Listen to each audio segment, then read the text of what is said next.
എല്ലാ പ്രിയ സുഹൃത്തുക്കൾക്കും MRS ഇലക്ട്രോണിക്സിൻ്റെ പുതിയൊരു വീഡിയോയിലേക്ക് സ്വാഗതം. ഇന്ന് നമ്മൾ നോക്കാൻ പോകുന്നത് LG non inverter split AC ഒരു PCB ആണ്. പവർ ഓൺ ആകുന്നില്ല എന്നുള്ള ഒരു കംപ്ലൈൻറ്റുമായിട്ടാണ് ഇത് വന്നിരിക്കുന്നത്. എന്താണ് ഇതിനകത്തുള്ള പ്രോബ്ലം എന്ന് നമുക്കൊന്ന് നോക്കാം. അതിനു മുന്നേ നിങ്ങൾ ആദ്യമായിട്ടാണ് എൻ്റെ ചാനൽ കാണുന്നതെന്നുണ്ടെങ്കിൽ എൻ്റെ ചാനൽ സബ്സ്ക്രൈബ് ചെയ്യുക, ലൈക്ക് ചെയ്യുക, ഷെയർ ചെയ്യുക, കൂടെ ബെല്ലൈക്കണും കൂടെ അമർത്തുക. നിങ്ങൾക്ക് പുതിയ വീഡിയോസിൻ്റെ നോട്ടിഫിക്കേഷൻ ലഭിക്കുന്നതിനായിട്ട്. അപ്പോൾ ഈ ഒരു ബോർഡ് നമുക്ക് കൊറിയർ വന്നിരിക്കുന്നതാണ്. ഈ ഒരു ബോർഡ് നമുക്ക് ഗോവയിൽ നിന്നാണ് ഇത് കൊറിയർ വന്നിരിക്കുന്നത്. അപ്പോൾ ഇതാണ് നമ്മുടെ കൊറിയറിങ് അഡ്രസ്സ്. ഈ അഡ്രസ്സിൽ നമുക്ക് കൊറിയർ വന്നതാണ്. ഓക്കെ, അപ്പോൾ എന്താണ് ഇതിനകത്ത് സംഭവിച്ചിരിക്കുന്നതെന്ന് നമുക്ക് നോക്കാം. അതിന് വേണ്ടിയിട്ട് ഞാനിതിൽ പവർ കൊടുക്കുന്നതാണ്. പവർ കൊടുത്തിട്ടുണ്ട്. ഇനി നമുക്കിതൊന്ന് സപ്ലൈ കൊടുത്ത് ചെക്ക് ചെയ്ത് നോക്കാം. പവർ കൊടുത്തിട്ടുണ്ട്. LG ബോർഡുകളെ സംബന്ധിച്ച് പവർ കൊടുത്ത് ഒരു 5 സെക്കൻഡ് കഴിഞ്ഞിട്ട് ഇത് ഡിസ്പ്ലേ ഓൺ ആകാറുള്ളൂ. ഒരു 5 സെക്കൻഡ് കഴിയും ഡിസ്പ്ലേ ഓൺ ആകാൻ.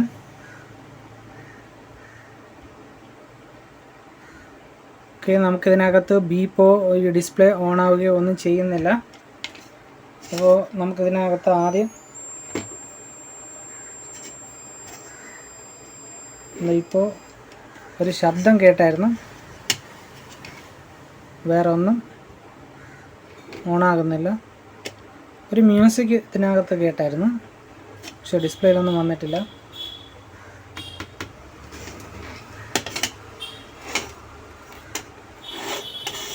നമുക്കിത് ഒന്ന് മറച്ച് വെച്ചിട്ട് ഇതിൻ്റെ സപ്ലൈയും കാര്യങ്ങളൊക്കെ ഒന്ന് ചെക്ക് ചെയ്ത് നോക്കാം. DC മോഡിലിട്ടിട്ടുണ്ട്. ഇതിനകത്ത് നമുക്ക് 12 വോൾട്ടാണ് ഇതിന് ഈ ഒരു സെക്ഷനിലോട്ട് വരുന്നത്.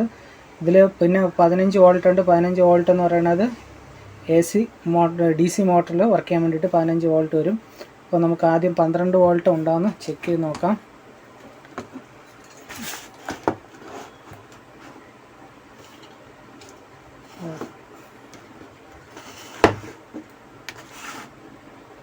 ഓക്കെ, ഇപ്പോൾ കാണാമല്ലോ.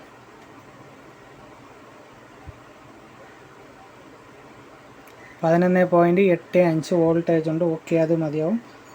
ഇനി അടുത്തത് 5 വോൾട്ടാണ്. 5 വോൾട്ടിൽ ഇവിടെ 12 വോൾട്ട് വരുന്നുണ്ട്. 1.2 അല്ല, 4.99 വോൾട്ടേജ് വരുന്നുണ്ട്.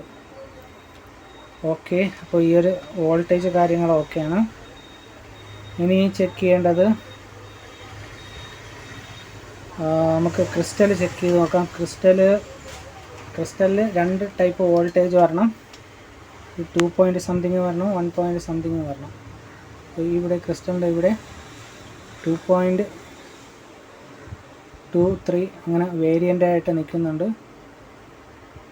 ഓക്കെ, 2.2 കറക്റ്റ് നിൽക്കുന്നുണ്ട്. ലാസ്റ്റ് അക്കം വേരിയൻ്റ് ചെയ്യുന്നതുകൊണ്ട് ഓക്സിലേറ്റിംഗ് നടക്കുന്നുണ്ട്. അടുത്ത സൈഡിൽ 1.9 ഉണ്ട്. ഓക്കെ, അത് സ്റ്റേബിളായിട്ട് നിൽക്കുന്നുണ്ട്. ഇനി നോക്കേണ്ടത് ഇതിൻ്റെ റീസെറ്റ് പിന്നാണ്. റീസെറ്റ് പിന്നിൽ എന്തെങ്കിലും കംപ്ലൈൻ്റ് ഉണ്ടെങ്കിലും ഈ ഒരു സാധനം ഓണാകത്തില്ല. അപ്പോൾ ഈ ഒരു ബോർഡ് ഓണാകത്തില്ല. അപ്പോൾ അതിനു മുന്നേ നമുക്കിതിനകത്തൊരു സ്വിച്ച് വരും. ആ സ്വിച്ചിൻ്റെ കണക്ഷൻ, ആ സ്വിച്ച് ഇതിൻ്റെ കൂടെ വന്നിട്ടില്ല. ആ സ്വിച്ചിൻ്റെ കണക്ഷൻ ഇവിടെയാണ് വരുന്നത്. അതെന്ന് പറയുന്നത്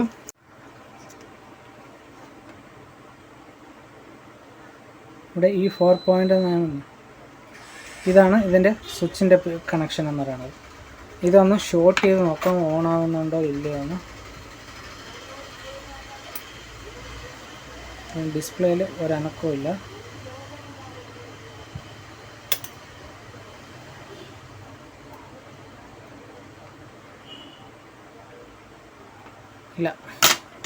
ഒരനക്കവും ഇല്ല. ഇനി നമുക്ക് റീസെറ്റ് പിന്നിനെ കുറിച്ച് പറയുകയാണെന്നുണ്ടെങ്കിൽ ഇവിടെ ഈ ഒരു കപ്പാസിറ്ററിൻ്റെ അടുത്തായിട്ട് നമ്മുടെ ഓക്സിലേറ്റർ IC ഇതിനടുത്തായിട്ട് എത്ര നമ്പർ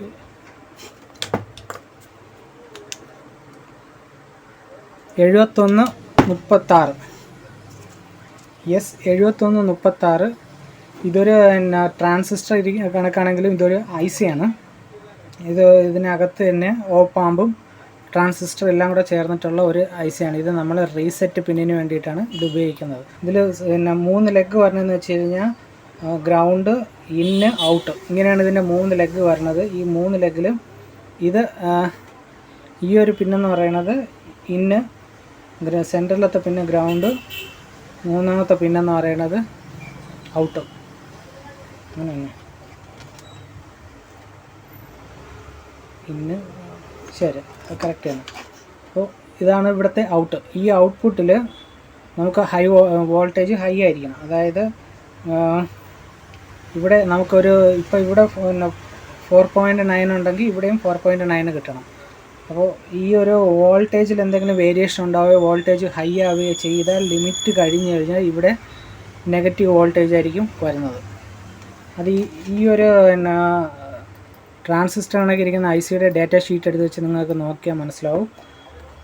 S1736 എന്നുള്ള ആ ട്രാൻസിസ്റ്റർ കണക്കിരിക്കുന്ന ICയുടെ ഡാറ്റ ഷീറ്റ് എടുത്ത് നോക്കുമ്പോഴത്തേക്ക് അതിനകത്ത് ആ ഡാറ്റ ഷീറ്റിൽ കൃത്യമായിട്ട് പറഞ്ഞിട്ടുണ്ട് അതിനെക്കുറിച്ച്.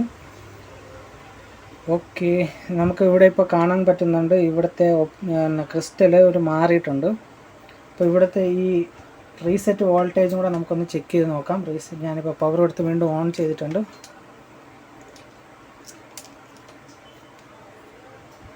ഓക്കെ, നെഗറ്റീവ് 5 വോൾട്ട് ഒന്ന് ചെക്ക് ചെയ്യാം. ഇവിടെ 4.99 വോൾട്ടേജ് ഉണ്ട്. ഇനി ഈ ഒരു ട്രാൻസിസ്റ്ററിൻ്റെ ഇൻപുട്ടിൽ 4.9 ഉണ്ട്, ഔട്ട്പുട്ടിലും റിസൾട്ട്. ആ ഒരു മ്യൂസിക് കേട്ടായിരുന്നു, ചെറുതായിട്ട് ആ ഒരു മ്യൂസിക് വന്നിട്ട് ഒന്ന് ഓഫ് ആവുകയാണ് ചെയ്യുന്നത്. പക്ഷേ ഡിസ്പ്ലേയിലൊന്നും വരുന്നതുമില്ല. അപ്പോൾ ക്രിസ്റ്റൽ വർക്കിംഗ് ആണ്, ഓക്കെ ആണ്. ഇതിനകത്ത് വേറെന്തോ സംബന്ധമായിട്ടുള്ള ഇഷ്യൂ ആണ്. നമുക്ക് EEPROMൻ്റെ ഇതിൽ EEPROM ചിപ്പുണ്ട്. EEPROM കംപ്ലൈൻ്റ് ആയി കഴിഞ്ഞാലും ഇതേ കണക്കുള്ള പ്രശ്നങ്ങളുണ്ടാവും. അപ്പോൾ നമുക്ക് EEPROMൻ്റെ 4ാമത്തെ പിന്നിലും 8ാമത്തെ പിന്നിലും എത്ര വോൾട്ടേജ് ഉണ്ടെന്ന് നോക്കാം. അവിടെ കറക്റ്റായിട്ട് വോൾട്ടേജ് കാര്യങ്ങളെല്ലാം വരുന്നുണ്ട്.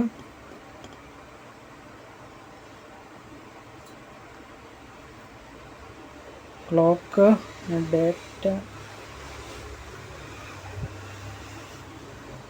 ഡേറ്റയിൽ വോൾട്ടേജ് ഒന്നും വരുന്നില്ല, പക്ഷേ ക്ലോക്കിൽ വരുന്നുണ്ട്.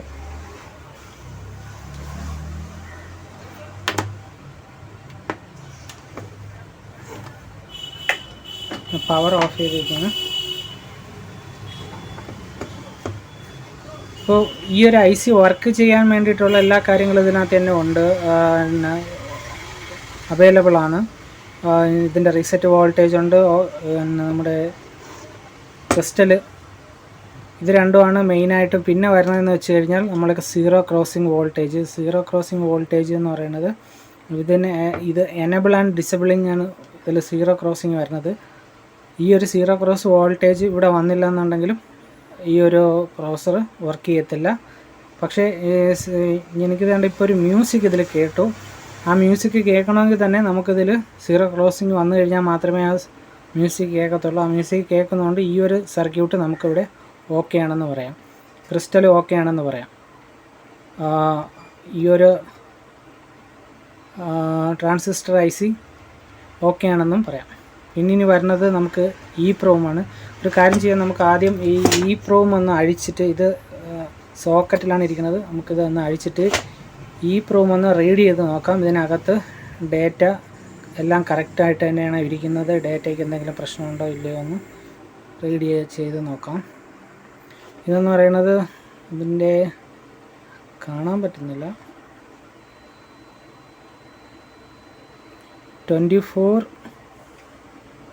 24C08C K24C08C, അതായത് 1 കിലോബൈറ്റിൻ്റെ EEPROM ചിപ്പാണിത്.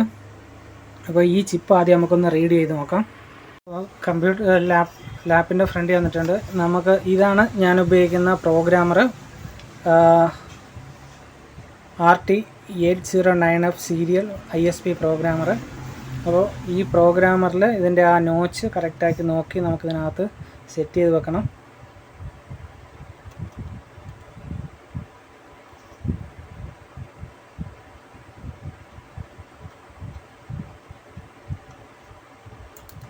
ഓക്കെ, IC നമ്മളിവിടെ സെറ്റ് ചെയ്തിട്ടുണ്ട്. ഇനി ഇതിൻ്റെ പ്രോഗ്രാമർ നമുക്കൊന്ന് ഓപ്പൺ ചെയ്യാം. പ്രോഗ്രാം ചെയ്യുന്ന സോഫ്റ്റ്വെയർ.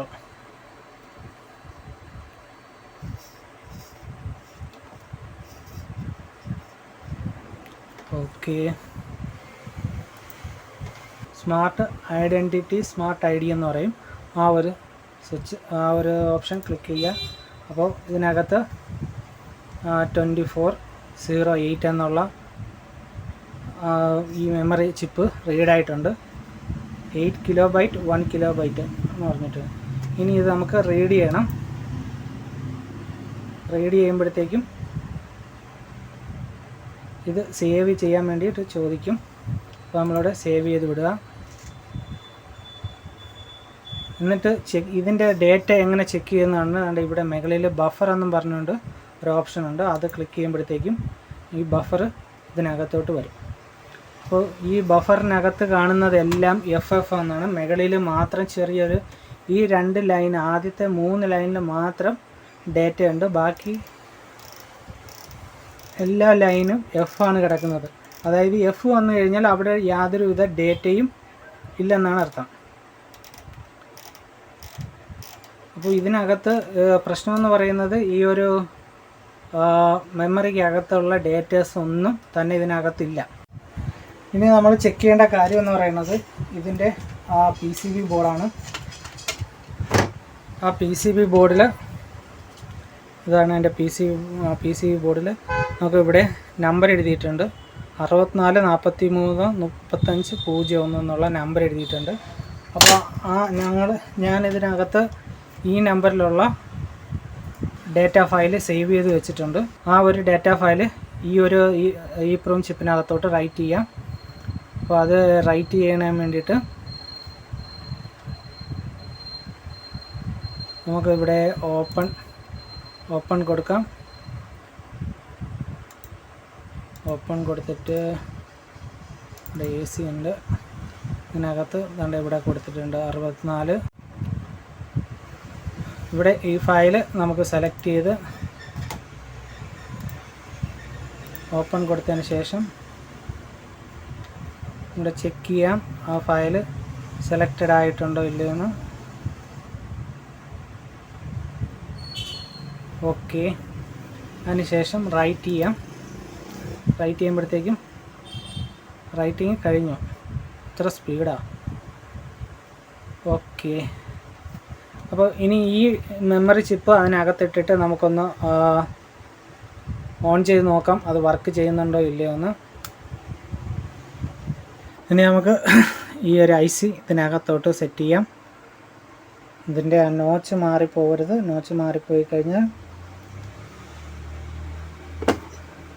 IC ഡാമേജ് ആവാൻ സാധ്യതയുണ്ട്. അപ്പോൾ IC ഡാമേജ് വരാതിരിക്കാൻ വേണ്ടിയിട്ട് ആ നോച്ച് പ്രത്യേകം ശ്രദ്ധിച്ച് 2 വട്ടമെങ്കിലും ഓക്കെ ആണെന്ന് നോക്കിയതിന് ശേഷം മാത്രമേ നമ്മൾ കണക്ഷൻ കൊടുക്കാവുള്ളൂ.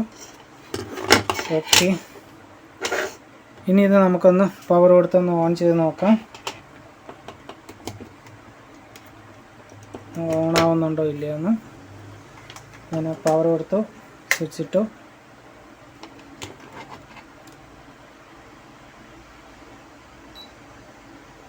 ഓക്കെ, ഇപ്പോൾ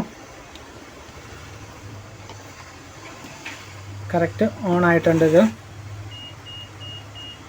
CH20 എന്നുള്ള എറർ വന്നിട്ടുണ്ട്. കാര്യം ഇതിനകത്ത് നമ്മൾ സെൻസർ കാര്യങ്ങളോ ഒന്നും തന്നെ കണക്ഷൻ കൊടുത്തിട്ടില്ല. അതുകൊണ്ടിട്ടാണ് CH20 എന്നുള്ള എറർ വന്നിരിക്കുന്നത്. ഓക്കെ, അപ്പോൾ ഇത് പവർ ഓൺ ആവാതിരുന്നതിൻ്റെ പ്രശ്നം മാറി കിട്ടിയിട്ടുണ്ട്. അപ്പോൾ ഈ വീഡിയോയിൽ ഇത്രയേ ഉള്ളൂ. നമുക്കൊരടുത്തൊരു വീഡിയോ ആയിട്ട് കാണാം. നിങ്ങൾക്ക് ഈ വീഡിയോ ഇഷ്ടപ്പെട്ടെങ്കിൽ എൻ്റെ ചാനൽ സബ്സ്ക്രൈബ് ചെയ്യുക, ലൈക്ക് ചെയ്യുക, ഷെയർ ചെയ്യുക. Thank you for watching my videos. By.